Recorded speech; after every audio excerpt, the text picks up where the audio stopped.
आषाढ महिना आला की प्रत्येक मराठी घरामध्ये गुळाच्या कापण्या ह्या आवर्जून केल्या जातात.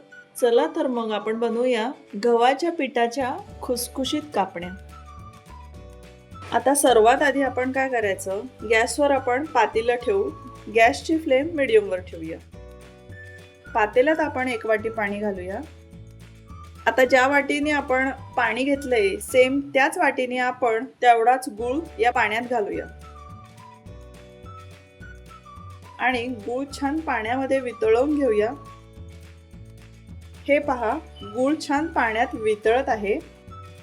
आता आपण हे पाणी थंड करून घेऊया.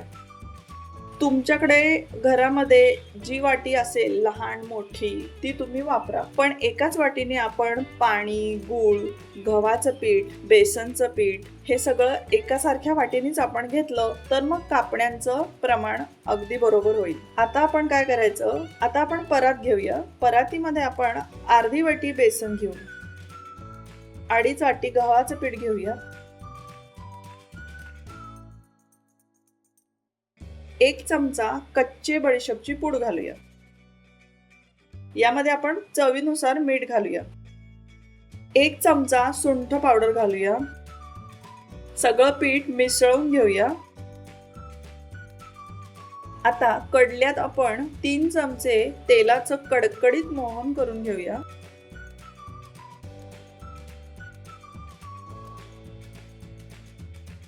आणि पिठावर आपण कडकडीत तापलेलं तेलाचं मोहन घालूया. तेल खूप गरमागरम आहे तर आपण चमच्याने सर्व मिसळून घेऊ. आता थोडंसं थंड झालं की मोहन पिठाला व्यवस्थित हाताने चोळून लावूया.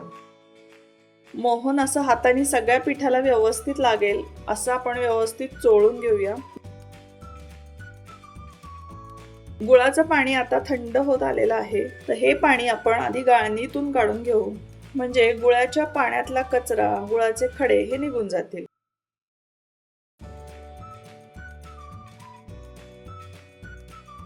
आता जसं जसं लागेल तसं तसं गुळाचं पाणी घालून आपण पिठाचा गोळा मळून घेऊया. पीठ मळताना बडीशेप आणि सुंठीचा वास खूपच छान येत आहे. पुरीचं पीठ जसं घट्ट मळतात तसं आपण हे पीठ मळून घेऊया. कापण्यांसाठी लागणारं पीठ खूप सैलसर पण करायचं नाही आणि खूप दगडासारखं कडक पण करायचं नाही. आता छान पीठ मळून झालेलं आहे. 5 ते 10 मिनिट आपण झाकण बंद करून हे पीठ मुरवून घेऊया. 10 मिनिट पीठ छान भिजलेलं आहे. चपातीपेक्षा थोडा मोठा गोळा आपण इथं घेऊया लाटायसाठी. लाटताना आपण पिठाचा आणि तेलाचा अजिबात वापर नाही केला तरी चालेल. अगदीच जर आपलं पीठ जर पोळपाटाला चिकटत असेल तरच आपण थोडासा तेलाचा हात घेऊन पोळी लाटून घेऊया. अर्धी पोळी लाटून झाली की याच्यावर आपण खसखस घालूया आणि पुन्हा आपण हलक्या हाताने लाटून घेऊया. यामुळे खसखस व्यवस्थित पेरली जाते आणि ती वरच्यावर अगदी निघत नाही. आता कापणीसाठी आपण जेव्हा पोळी लाटतो तेव्हा खूप जाड पण लाटायची नाही आणि खूप पातळ पोळी पण लाटायची नाही, म्हणजे चपातीपेक्षा थोडीशी जाड, म्हणजे आपण भाकरी करतो ना ज्वारीची, अगदी तितकी जाड लाटली तरी चालेल. जर तुम्हाला कुरकुरीत कापण्या पाहिजे असतील तर चपाती इतकं पातळ लाटून घेऊया आणि तळून घेऊया. आणि जर तुम्हाला खुसखुशीत आणि थोड्याशा मऊ अशा कापण्या पाहिजे असतील तर भाकरी इतकं जाडसर लाटा आणि तळून घ्या.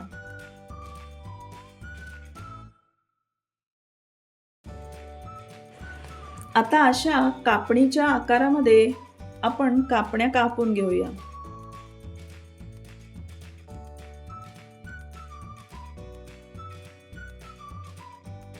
एका बाजूला आपण कढईमध्ये तेल तापायला ठेवलं आहे. गॅसची फ्लेम मीडियमवरच ठेवूया. तेल तापलं की शंकरपाळ्या सोडतो तसं कापण्या आपण तेलात सोडूया.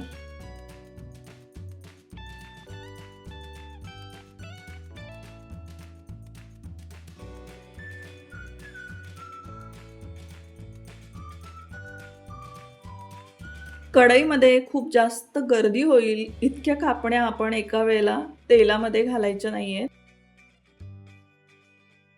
त्यामुळे आपल्याला कापण्या तळून व्यवस्थित घेता येतात.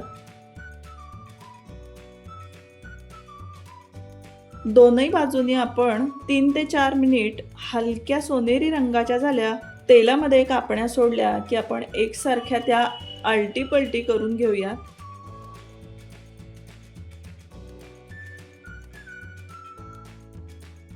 तीन ते 4 मिनिट दोनही बाजूने व्यवस्थित तळून घेऊया.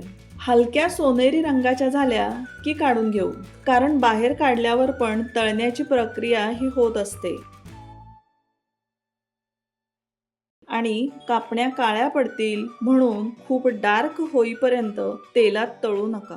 गॅसची फ्लेम अजिबात मोठी करू नका, नाहीतर कापण्या आतपर्यंत तळल्या जात नाहीत, कच्च्या राहतात आणि लगेचच काळ्या पडतात. म्हणून मीडियम फ्लेमवरच आपण कापण्या 3 ते 4 मिनिट एका बाजूनी आणि आणखी 3 ते 4 मिनिट दुसऱ्या बाजूनी अशा दोनही बाजूनी व्यवस्थित तळून घेऊया. हे पहा, कापण्या छान सोनेरी रंगावरती तळल्या गेलेल्या आहेत. आता आपण प्लेटमध्ये काढून घेऊया. आषाढ महिना आहे, बाहेर रिमझिम पाऊस पडत आहे, तर प्रत्येक मराठी घरामध्ये आपल्या या पारंपरिक गव्हाच्या कापण्या ह्या व्हायलाच पाहिजेत. हे पहा, गरमागरम गव्हाच्या खसखस पेरलेल्या कापण्या तयार आहेत. अशा करून पहा आणि खाऊन बघा, नक्कीच आवडतील तुम्हाला.